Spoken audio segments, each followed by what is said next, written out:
Welcome to the Long Thread podcast about spinning, stitching, and weaving by hand.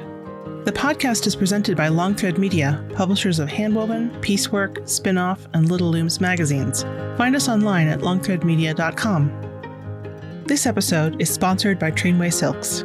You'll find the largest variety of silk spinning fibers, silk yarn, and silk threads and ribbons at trainwaysilks.com. Choose from a rainbow of hand-dyed colors. Love natural?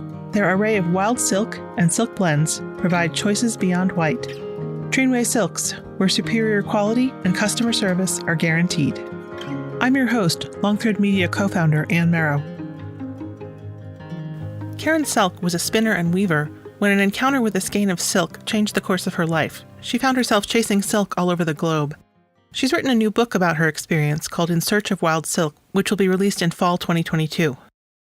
Karen and her husband Terry founded and operated Trainway Silks for 34 years until selling it to current owner Susan Dubois in 2011. So Karen, what do you love so much about silk? Oh my gosh, what a question, Anne. I guess just about everything. I first fell in love with silk when I wove a scarf. And from there, it was like, wow, I think this is what I want to work with, and I want to understand it inside out, not just its properties, but how it comes to be, how it's raised, everything about it. So it started with weaving a scarf, and then it's just been everything silk ever since. When you say weaving a scarf, was it what we think of as, air quotes, ordinary Bombyx silk? No, the very first scarf I wove, that's why I wanted to understand so much about it. The very first scarf I wove, I got some Noil silk from Robin and Russ at a conference years ago. This was in the 70s, before we knew what some of those words meant: real silk, Bombyx silk, all those different terms for silk. And I bought it because it said silk, and it wasn't very shiny. And I thought, well, maybe when I get it woven, it'll be shinier. When I wove it, it wasn't shinier. Then I thought, well, if I wash it, maybe it'll be shinier. And it wasn't shinier. So it never did get to be shiny. And I went back and I looked at the cone, and I didn't see the word Noil or raw or anything there, but that's what started the journey. I thought, okay, there's a lot more to this fiber than I ever knew there was. So then started the research. And in those days, we didn't have many textile books at all. So I had to go and look through home ec books and learn about silk and all the different types of silk that there were and how we got all the different yarns that there are. The days of the internet now are absolutely fabulous, but research in the 70s was quite different. So the funny thing is that that's not actually a very auspicious beginning. You started off with something thinking, oh, it will be shiny, and it never was shiny. And yet it led you down this road. Yep. I never gave up because I had seen beautiful shiny cloth. And of course, I thought it must be something that I had done until I started my research, and then realized how many different qualities of silk there were, and that the way that we unravel the cocoon brings all these different qualities of silk our way. There's how you unravel the cocoon, but then there's also the different kinds of silk that are available, the different silkworms and cocoons. Do you have a favorite? Well, I must say that the favorite are the wild silks. And there's a lot of reasons for that. The white silk is beautiful and shiny and smooth, and it's lovely to work with. And that's what most of us have the opportunity to work with. But I love the wildness of the wild silk. I love the texture. I love the color. I love the fact that the wild silkworms themselves do not want to be domesticated and do not want to live indoors. They're a bit rebellious, and somehow that whole character of the silkworms just really speaks to me. So there's 3 different types of wild silk that are produced in the world: tussah, or tasar, as it's known in India, and that many of us are familiar with. It's kind of a beige color. Muga, which a lot of people are not familiar with is grown only in Assam. Now, that's a state in India. And the reason it's only grown there is because the Brahmaputra River flows through that country and creates an ecosystem that doesn't exist anywhere else in the world. So the food trees that the muga silkworms eat from are grown only there. The muga silk is a beautiful golden color. It almost looks like the gold thread that I have. And then the third type of wild silk is called Erie. And all the silkworms look totally different. And the Erie, that silk is white and it's not shiny like the other silks are. It has more of a cotton look and feel to it, but with just a little bit of a sheen. And Erie right now is gaining all kinds of popularity in the fashion world for that specific reason. It has the same qualities of other silk. It's warm in the winter and cool in the summer, but yet it doesn't have the shine. So you can have a shirt out of Erie silk and feel absolutely wonderful in your skin. But at the same time, it doesn't look like you're ready to go out for a fancy dinner. So those three silks I have a real strong affinity for. And I started saying that Erie silk is becoming quite popular in the fashion world for the reason that it isn't shiny. And the majority of Erie silk is also raised in Assam, that state in India, and it's making a real difference to the people that live there financially. The government and NGOs and all kinds of people are involved to make the rearing of the silkworms not only sustainable, but give them much better income. And so that's a real plus and something that I have enjoyed seeing in my travels. I've also seen red Erie. Is that from the same place? Is it just a question of diet? Good question. No, it's not a question of diet. It's just a part of their biological makeup. And it's very interesting in the same area when we travel, we can go to one village and one village raises all kinds of white Erie. And then the next village raises all kinds of red Erie. And I talked to one of the rearers about that. And he said, we never know. We try both. And sometimes we raise the red ones better and sometimes the white ones. And they both eat exactly the same food plants.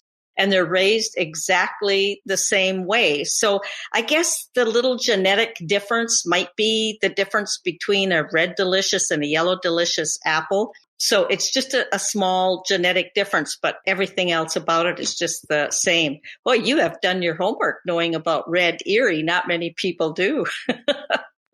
Well, I was talking with Susan Dubois, who's current owner of Trinway, and she was recently giving a presentation about those very kinds of silk, the tussah, muga, Erie, and she also mentioned red Erie. And she talked about something that I've only heard of recently called peduncle or peduncle silk. And when I looked into it, the only information I found was a web post that you had written many years ago. Do you want to talk about the peduncle? Because it is very fascinating. Yes. Okay. Absolutely. There are two types of tussah caterpillars. Tussah caterpillars that are temperate and grow in temperate regions, and tropical tussah caterpillars that grow in tropical areas. And it's only the tropical tussah that have the peduncle. And this is just a fascinating thing that the silkworms do.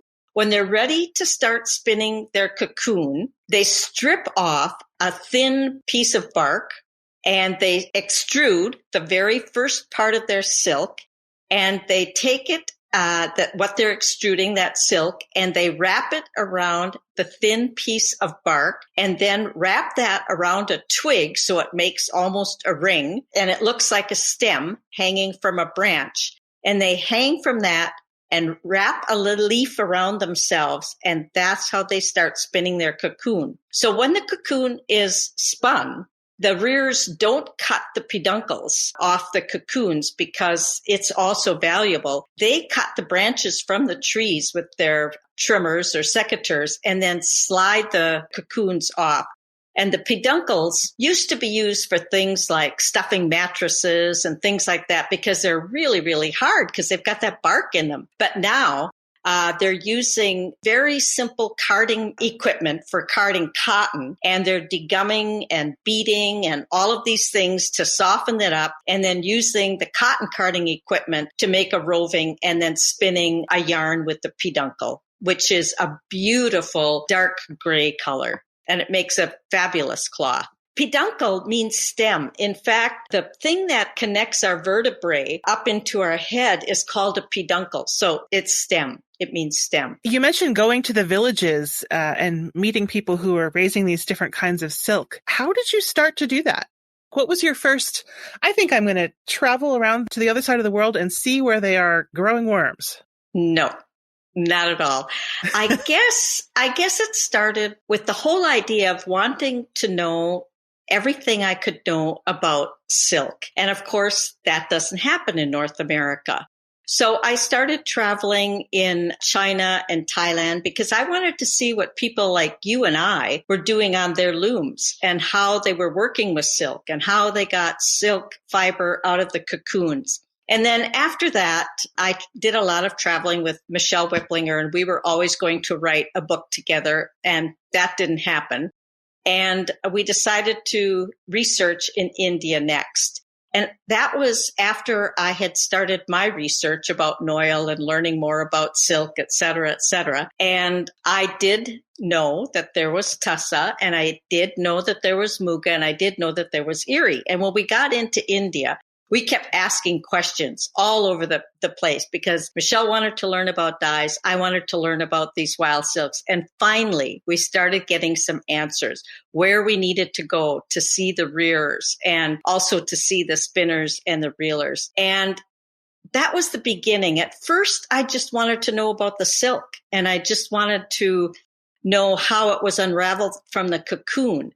But then as I started to travel, I saw that it really starts with the people who work with the silkworms, the rearers who raise the silkworms, and then the spinners and the reelers who unravel it. So there's a whole wonderful personality or person connection, human connection behind the fiber that we work with. And in the end, that is what really fascinated me and took me back again and again and again. Not only that, it's amazing how long it takes to totally understand a process, especially if it's in another country, because India has 22 states and 22 languages with 720 dialects. And so a village will have its very own dialect. So when we travel, sometimes we're getting information through 3 translators and talk about getting lost in translation. That happens all the time. So it was many trips through many seasons because sometimes you get the caterpillars when they're babies. Sometimes you get to see the caterpillars when they're mature. Sometimes you get to see them when they're a moth, but never do you get to see that all at once, and never do you get to see that all at once for all 3 varieties. So it just meant, once I got totally hooked with the people and their lifestyle and the amazing tender care that they give these caterpillars, because it's totally different than the white Bombyx caterpillars. They're raised indoors. They're really pampered. But the wild silks, they're called wild silks because they refuse all of that pampering. They live out in the forest. And so the rearers are out there in the forest with them. And you can imagine when there's a rain or a hailstorm, the caterpillars are thrown out of their trees. And when a flock of birds comes along and sees these gigantic, big, beautiful green caterpillars, they think they've died and gone to heaven. And the rearers are out there with slingshots and mud balls and bows and arrows trying to keep the predators away. And then there's small predators like wasps that lay their eggs inside the mature caterpillars. And when they hatch, they start eating the silkworm's insides from the inside out, and they die. So there's just so much involved. And that's what took me back and back and back again, just to finally get a true understanding. And that took well over 30 years of going back to the villages to understand the whole process of all these wild silks. I've noticed differences in how popular wild silks are Did you notice other changes over those 30 years among the people who were rearing the silk? A huge difference. Because this is mostly happening in India, at least two of them. Tussah is grown in other areas as well, China and Korea and a few other areas. But because most of the wild silk is grown in India, there is a huge influx of money from the government. Because until India got its independence from Britain in 1947, the people were really taken advantage of. Especially the textile people were taken advantage of because Britain wanted that market for themselves. And so they were putting huge tariffs on the Indian cloth. Then when India got its independence, Gandhi said, we are a country of cloth. Cloth has always seen us through hard times, and cloth is going to help us now that we've got our independence. And so written into the Constitution, there's a Ministry of Textiles. Can you imagine living in a country with a Ministry of Textiles? And under the Ministry of Textiles, there are lots of different branches: the Central Silk Board, the Cotton Association, the Jute Association, and they all receive money from the government to help the indigenous people work with what they've always worked with and give them some support that way. So raising of the wild silk was always done by the Adivasi. That's what they call their indigenous people. It's always been raised by the Adivasi for tens of thousands of years. It's been part of not only their finances, but their spirituality and their cultural traditions. And so they're helping the Adivasi use that to bring themselves out of poverty. So, yeah, it's just been that influx of money that has helped the silk industry change. Now, since 1966, when the Central Silk Board got involved with the raising of wild silk, the income of the farmers or rearers has increased 900%. And since I've been traveling, I can see a lot more increase in their income. And the reason for that is before the Central Silk Board got involved, the rearers had all kinds of superstition revolving around the raising of the silkworms. They thought that when disease hit, that it was actually brought in by evil moths. And the men were traditionally the rearers. And when they went out into the forest, they built a date palm hut, and they lived there for the 30 to 35 days during the rearing away from their women. So there were all these superstitions. And the Central Silk Board is a group of scientists and engineers. And they had to work very slowly and very carefully with the traditional rearers so that they could introduce scientific methods, but not take away from the traditional knowledge, because the scientists learned a lot of things from the traditional rearers as well. But the thing that helped them the most, as far as them gaining more money and more yarn and therefore more popularity, as we're seeing today, was helping them with disease.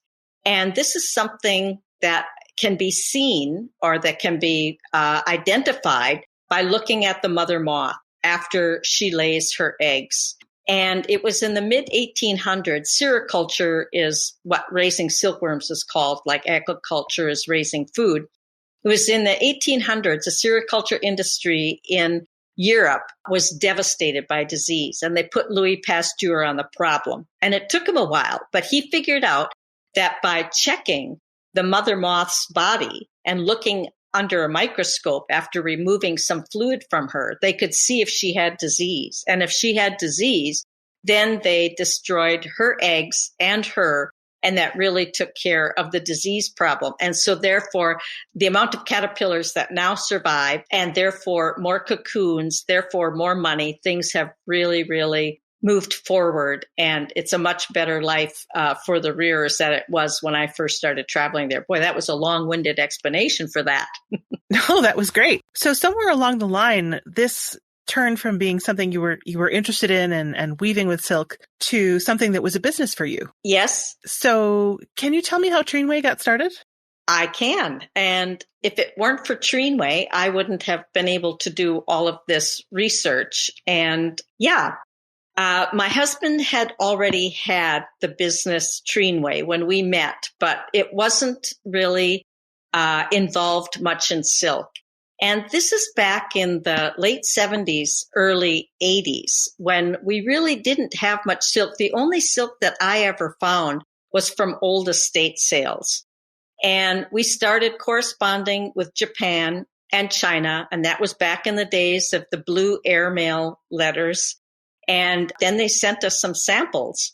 And I actually wasn't happy with what they sent us because it was all way too fine for us, especially in the 70s and the 80s when we were working with heavier yarns. So then I sat down at the spinning wheel and I spun some yarns and I sent it back to them. So all of this took months because it went by sea mail, and then they'd send back yarns and I'd go, oh, we need to have the twist a little bit tighter or this or that. And that's how we got started, because I was so interested in silk.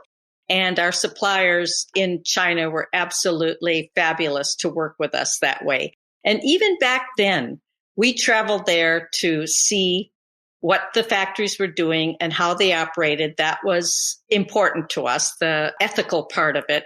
And they came to visit us as well, which was very interesting because their mindset was very different than what we were, artisans.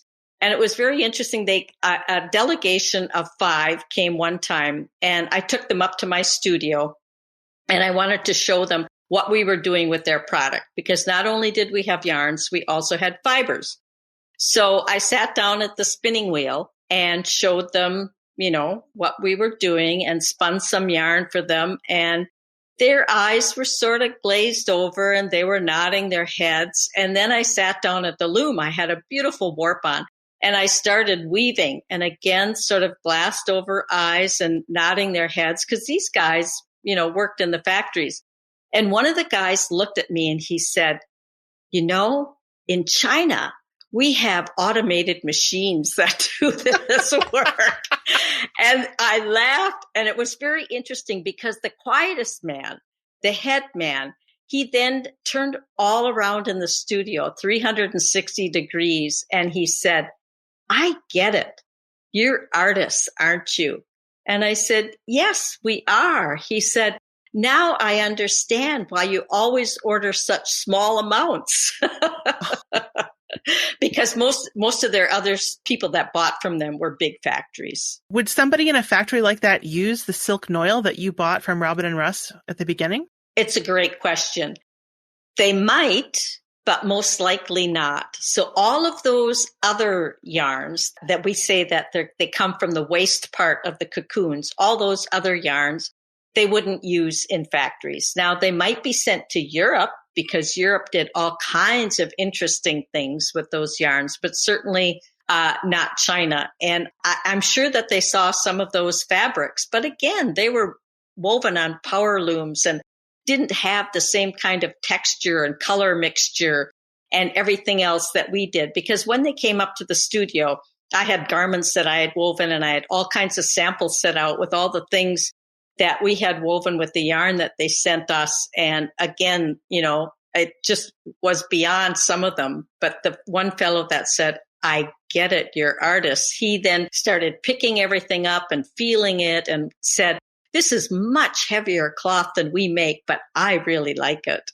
So that was interesting and really fun. That's really cool. Who was using the wild silks that you were finding? So you developed an interest in using it in your work and other weavers' works, but who was using it where it was originally grown? India.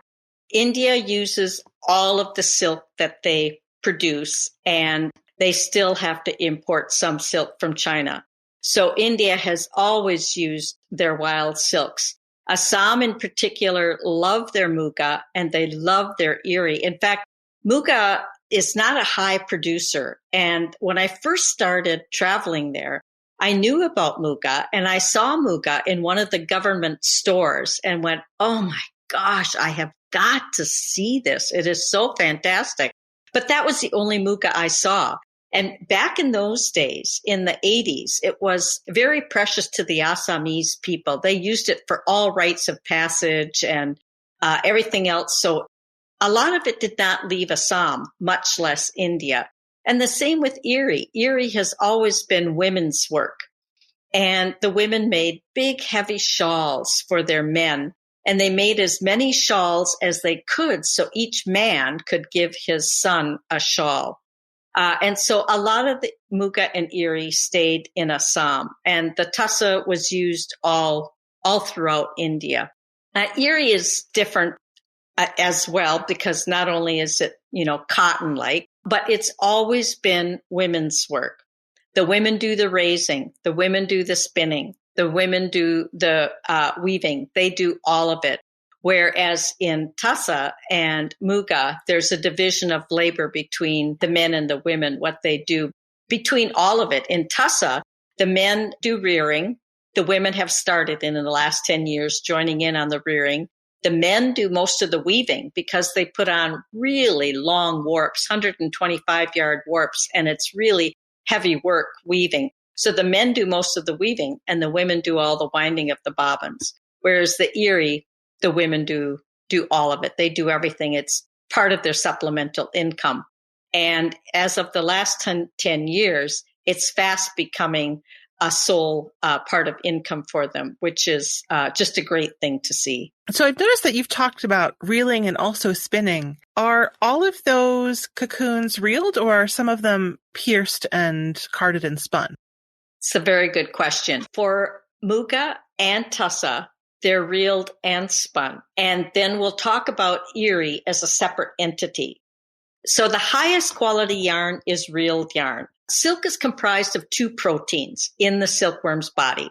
One is called fibroin, and the second is called sericin.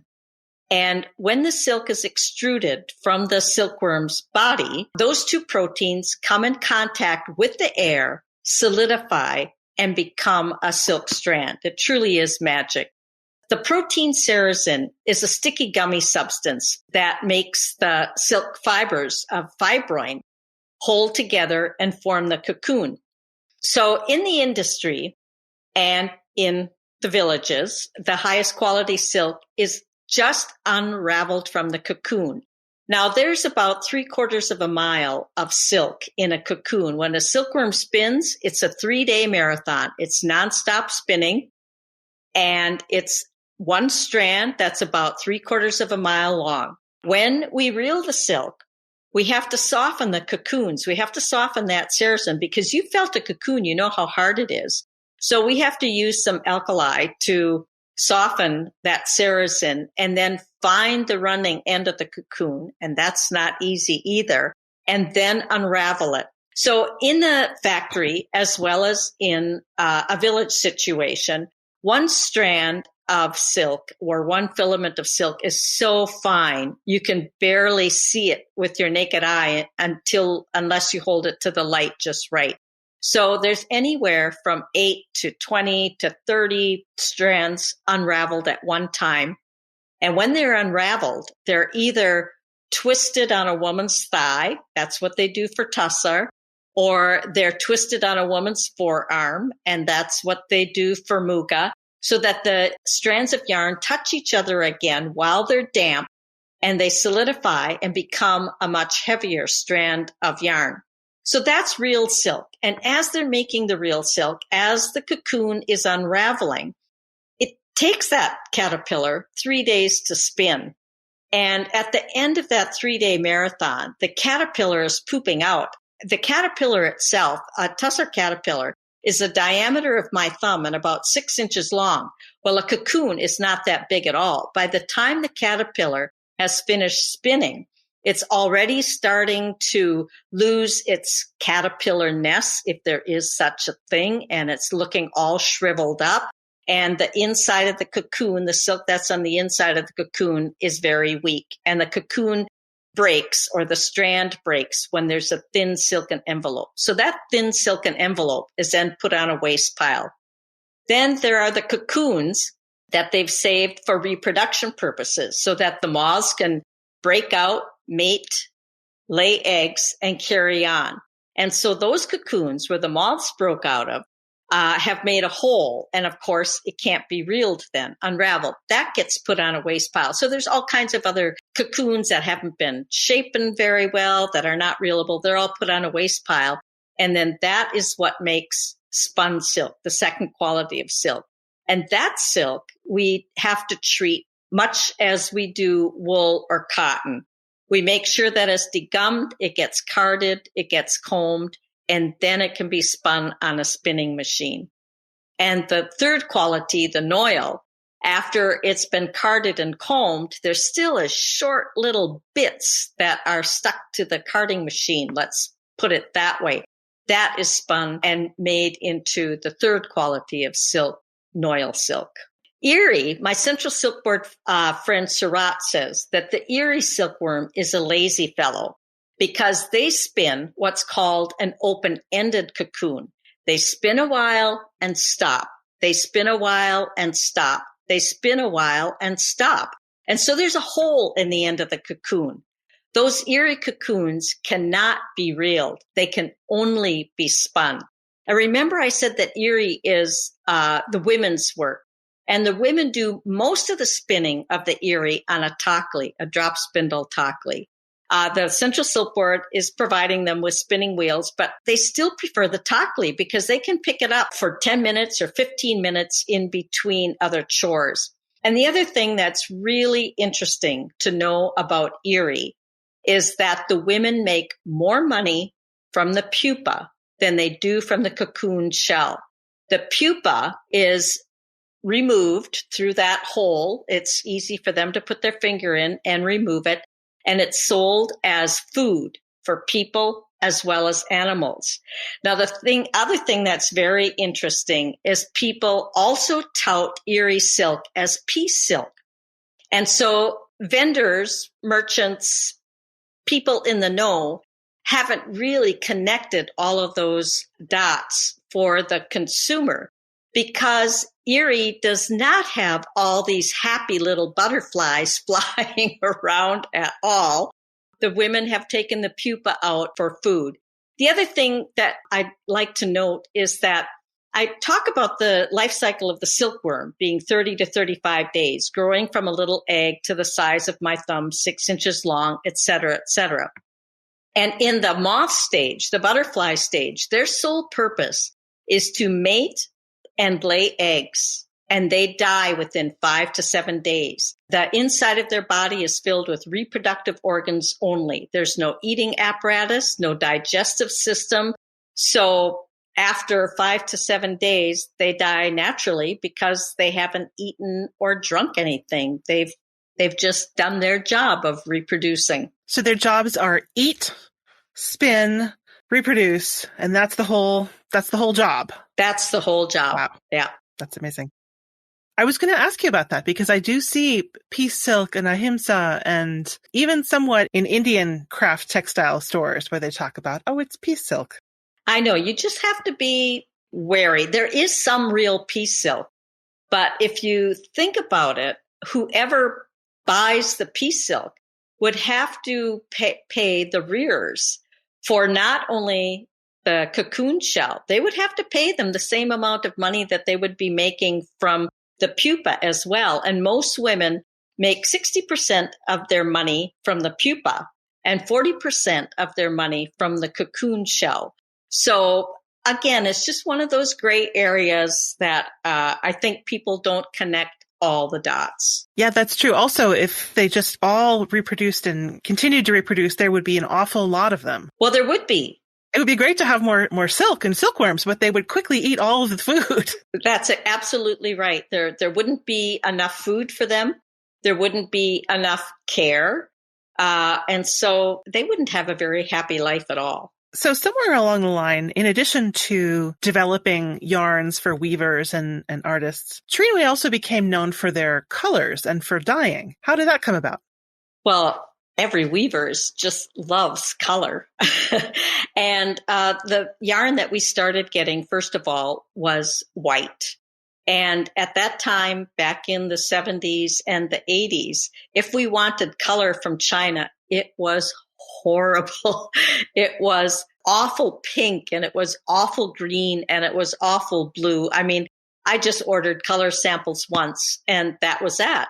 And so then we trained, we had our friend Michelle Whipplinger come and train some of the people in our vicinity to dye. And then we made our own color palette. For years, we kept adding colors and I would work with the dyers and say, no, it needs to have a little bit more blue, or, oh, that should have a little bit more yellow. And then as time went on and we got more and more dyers, then we could develop colorways that had variegations in them for embroiderers. And that's totally different variegations, or sizes of variegations, I should say, than for spinners, because when you're embroidering, it doesn't take much of one color before you want the color to change. Whereas in spinning, you can have the colors as much as 6 to 8 inches apart. Whereas in embroidery, you want the colors to change within an inch or an inch and a half. So it just was so much fun developing all the colorways and working with all of our dyers. And all I can say is that I could have, my husband and I could have never, ever dreamed of making a better business for ourselves. And once you get started, things evolve and you think of more things and you add more things. And because I am a spinner and a weaver, I knew exactly what would excite other people as well. And then education was always really, really important to us. And so we educated a lot about silk and the different qualities of silk. And weavers knew they could phone and say, well, I want to do this, but I'm not sure where to start. And so we could talk them through what weight to use and how to set it and all those things. So that part of life, the business part of life, I would have never thought could be so much fun, but it was fabulous. And, traveling to the conferences, meeting all of our customers, that was great. Then I was on the road teaching a lot and met a lot of customers and wonderful workshop participants that way. So it was just fabulous. What subjects did you teach? I taught silk clothing and what kinds of structures and how differently we had to think about set for silk than we do other things. Again, because it's a slippery fiber, we have to set it a bit differently than you would wool, because when I first started weaving, we had very heavy wool fiber and we were making ponchos and bog jackets, and we were setting that really heavy fiber at about 8 ends per inch, and we couldn't get our arms for our bog jackets down. And we learned over time that you had to set your wool further and further apart, and you could wash it and full it and have a beautiful cloth. Whereas silk is the opposite. You would have to set it, maybe 6, 8, 10 threads per inch more than you would for cotton or something else because it is slippery. So I talked about clothing in regards to that. And I also taught a workshop about color in silk, or not color in silk, but color in weaving. Because as weavers, we have to think about color very differently. We don't put on a yellow warp and cross it with a blue weft and get a green fabric. It's a totally different thing. And we have to think about proportion and what's going to be our spark and everything else. So I taught about different structures, weave structures, and how to introduce color to the weave structures. And then I also taught silk fusion as well, taking silk fiber and turning it into a cloth. Some people call it silk paper. So I taught all of those different workshops and had a great time meeting people, all over the world, because I taught in Australia and New Zealand and the Netherlands and the Philippines and all kinds of wonderful places. Silk is a really fun subject to talk about color and to look at dyeing because it takes color so deeply. Absolutely. And then there's also the sheen factor as well, because that can really change the way a color interacts with another color. And it shows either more deeply or lighter, depending on how the light hits it. So yeah, it is really fun because it does really suck in the color and show itself back to us as well. Now, Michelle was really known for her natural dyeing. Is that what she taught your folks to do? Well, before natural dyeing, she was working with Lancet dyes. And so when we started, we were working with Lancet dyes. And then over the years, we kept talking about changing to natural dyes, but we had so many colors on our color palette.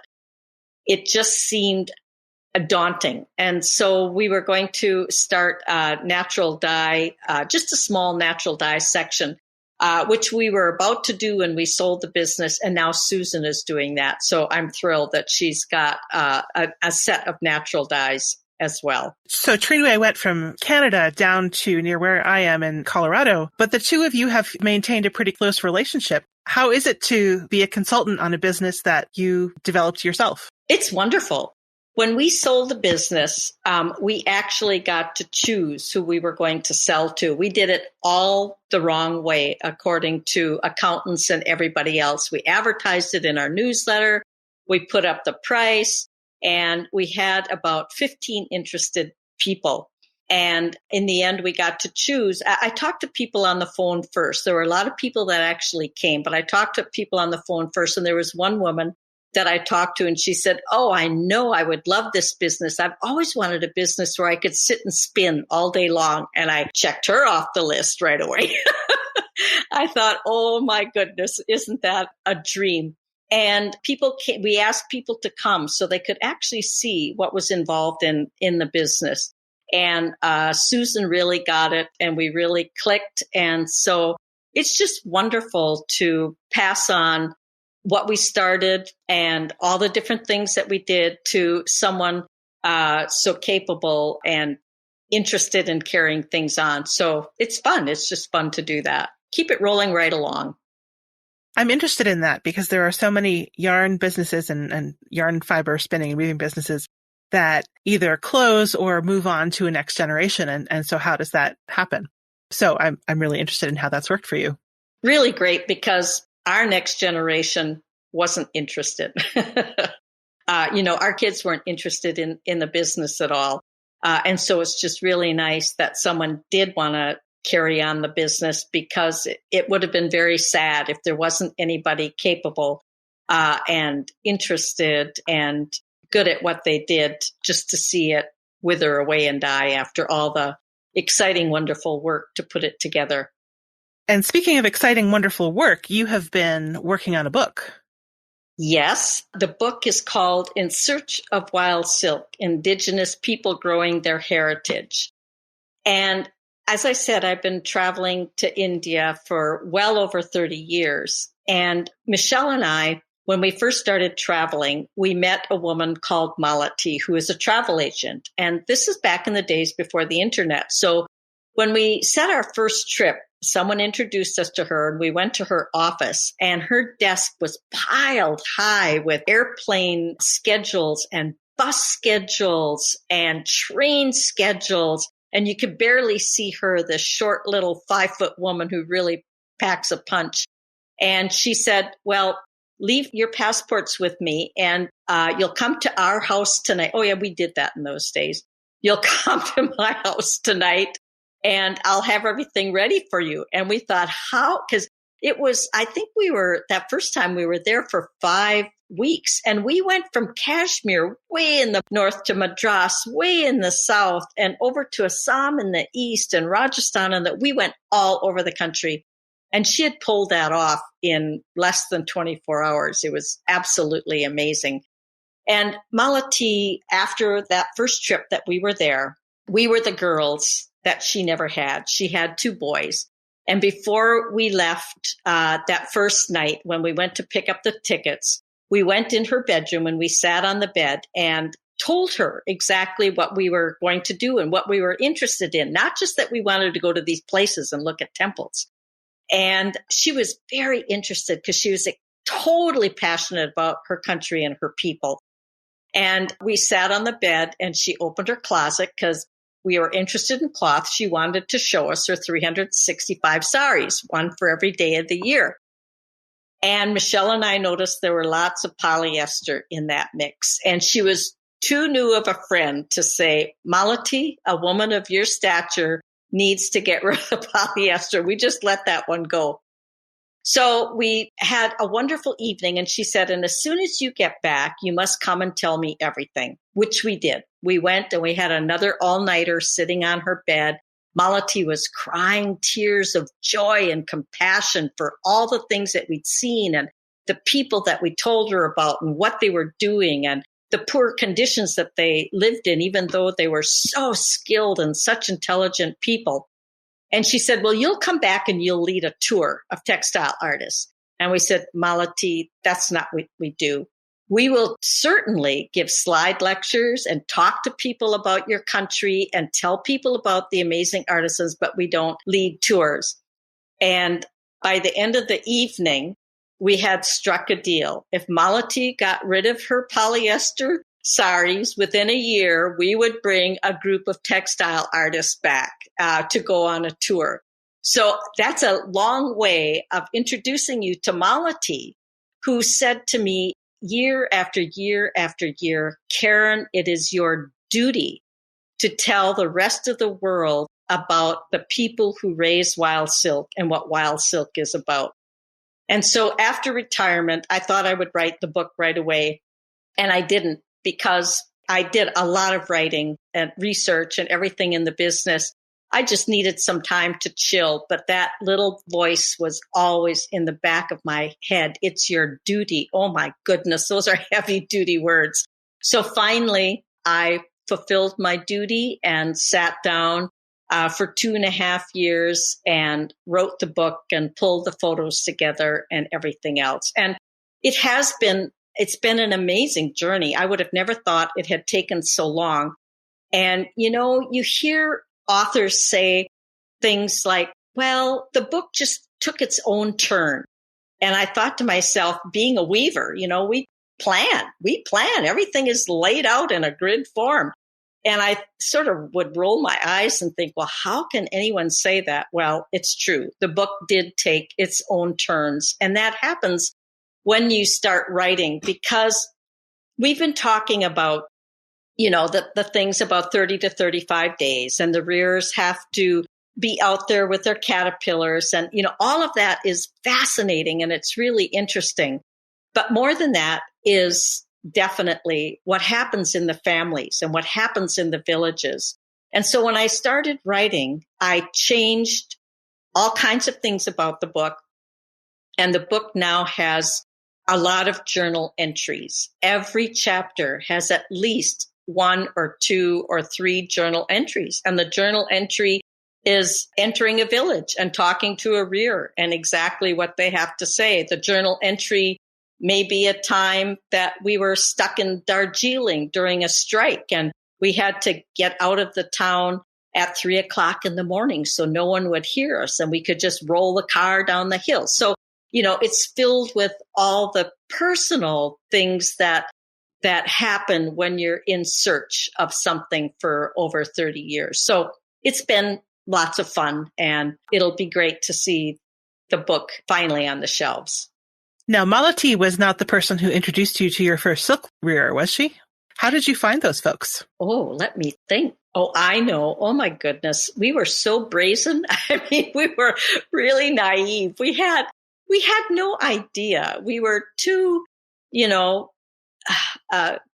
middle-class white women going to this country, just flying by the seat of our pants. And we heard that when we went into this government store, it was an interesting government store. They had what they called then Central Cottage Industries. And they had a buyer, and this buyer would travel to small villages all throughout the country and gather beautiful artisan things, whether it be brass or wood or embroidery or puppets or cloth or whatever. And that's where we actually learned a lot about where we had to go, at least what state we had to go to see what we wanted to see. And we talked to the woman who is the buyer there and told her what we wanted to do. And she said, oh, well, I can set you up with some villages to see some cloth. And we went, oh, that would be fabulous. And then she said, well, and if you're going to Bangalore, that's where the Central Silk Board is situated. Maybe you should talk to some of those fellows and see if they can help you. So when we did get to Bangalore, we just walked into the head guy's office of the whole Central Silk Board, introduced ourselves, told him what we wanted to learn. And he was lovely. He set us up. And again, India didn't even have very many telephones. They didn't have an infrastructure for it. They didn't have phone lines. So everything was done by telex back then. And so he said, well, I'm going to send out some telexes to some of my outposts where the rearers are working in the forest. And I'll have some of those fellows meet you and take you out to meet the rearers. So I'd actually forgotten that. So we just walked into this head guy's office and he was lovely. That would never happen today, but it did then. So that was great. Rats, I was going to try it. My husband is from Bangalore. Ah! And when we go, Bangalore is a big city. It's kind of like San Jose. So we do go to the Central Cottage Industries, but I have not yet marched into the Silk Board. I'll have to try that next time. You will have to try that. The Central Silk Board they have been so generous and so patient. They've been generous because they have given us guides. They've offered us places to stay in their guest house. Not only guides when we go to a village, then we have to get another person as well to speak the local dialect. So, we're going from English to Hindi to a local dialect and back again. So they've been very generous, not only with their time and guides, but oh my gosh, my incessant questions. I get home at night and I write all these questions in my journal. I read what we had done during the day and I went, oh, I forgot to ask that. Oh, I didn't understand that. So then we get in the car the next morning and, these guys are so patient and they answer all the questions that, came up after a day out in the field. So in your working retirement, a lot of people think about when they retire, they can't wait to spin and weave. You have had spinning and weaving as your business. Are you still doing it for fun?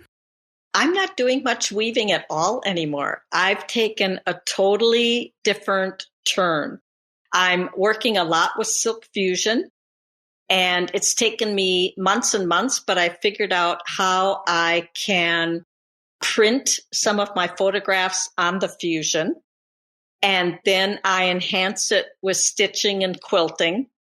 And I've been doing a lot of botanical printing. And I've gone full circle.